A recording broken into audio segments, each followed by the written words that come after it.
তৃণমূল প্রার্থীকে নিয়ে মেমারি পৌর এলাকায় প্রচার।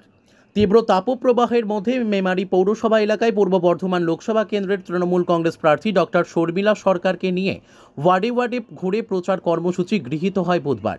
পূর্ব বর্ধমান জেলার মেমারি শহরের 12 নম্বর ওয়ার্ড থেকে শুরু করে 7, 8, 9, 10, 11 নম্বর ওয়ার্ড সহ অন্যান্য ওয়ার্ডের পাড়ায় পাড়ায় প্রার্থীকে নিয়ে প্রচার কর্মসূচি করা হয়।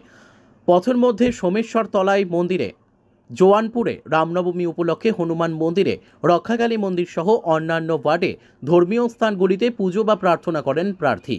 উপস্থিত ছিলেন মেমারি পৌরসভার chairman Swapan Bishoyi, vice chairman সুপ্রিয় সামন্ত, কাউন্সিলর তাপস পাঁজা, শেখ ইউসুফ, রত্না দাস, সোনালী বাগ, বাপি ব্যানার্জি, বিলকিস বেগম, কাশ্মীরা খাতুন, রঞ্জিত বাগ সহ ওয়ার্ডের নেতৃত্ব ও কর্মী সমর্থক বৃন্দ। প্রার্থী তাপপ্রবাহ পরিস্থিতিতে সকলকে যতটা সম্ভব কম রোদে বের হতে বলেন এবং বের হলেও যথেষ্ট প্রোটেকশন নিয়ে বের হতে বলেন।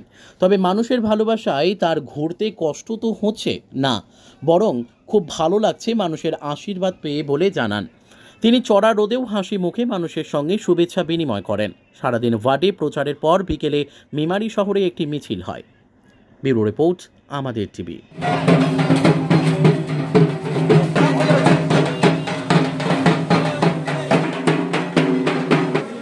ভালো তো লাগছে, এত মানুষের ভালোবাসা, তাদের সবাই দৌড়ে দৌড়ে এসছে কথা বলার জন্য, দেখার জন্য।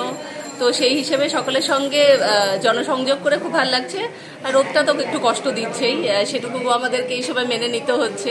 তবে আমাদের এখনই আর একটু পরেই শেষ হয়ে যাবে। মানে রোদের জন্য কি পরামর্শ দেবেন সাধারণ মানুষকে? সাধারণ মানুষকে তো বলছি, আমি নিজেও খাচ্ছি, ডাব খাচ্ছি, জল খাচ্ছি বেশি করে। আর সাথে হচ্ছে সুতির জামা কাপড় পরার জন্য সম্ভব হলে আমি টুপিও ব্যবহার করছি। আর সাথে যদি তাদের মনে হয় চোখকে বাঁচানোর জন্য সানগ্লাস, সেটা লাগাতে পারে। খুব হালকা খাবার দাবার খাবে, সেগুলোই।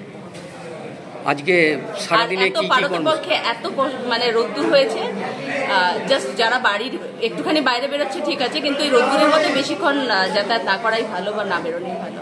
সারাদিনের কর্মসূচি কি আছে?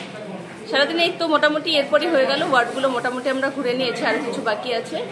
তো তারপরে হচ্ছে দুপুরবেলা লাঞ্চ, এবং পরে বিকেলে রোদটা কমে গেলে বিকেলের দিকে আবার একটু চায়ের আড্ডা, এবং তারপরে জনসভা।